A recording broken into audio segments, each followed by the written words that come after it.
A segunda edición desta carreira nocturna levará os seus participantes polos lugares máis emblemáticos da cidade. A proba, que se vai celebrar este sábado a partir das 8, arrancará na Illa das Esculturas e rematará na Praza de Touros. Entre medias, os participantes terán que superar un treito dentro do estadio de Pasarón. Non vamos a pisar o césped, pero vamos a recorrer todas as gradas.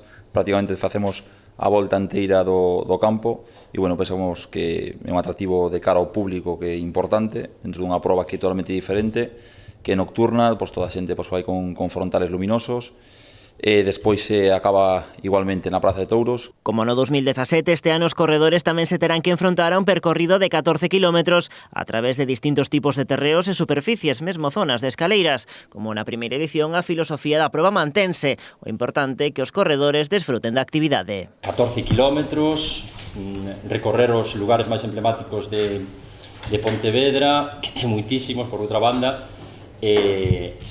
sobre todo que a xente disfrute e o pase ben.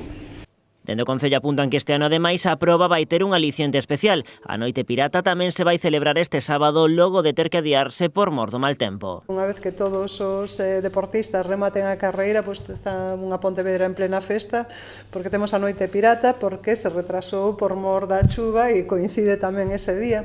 Se está coordinado coa concellería correspondente, non? Que todo vaya ben, a saída dos barcos, a pasada dos corredores e demais. Eu creo que pode ser unha noite moi especial. Na pasada edición da Pontevedra Urban Trail Night participaron uns 600 corredores. Para este ano xa hai inscritas máis de 500 persoas e o prazo de inscripción segue aberto. Poden facerse reservas ata mañá á noite na web urbantrailnight.com.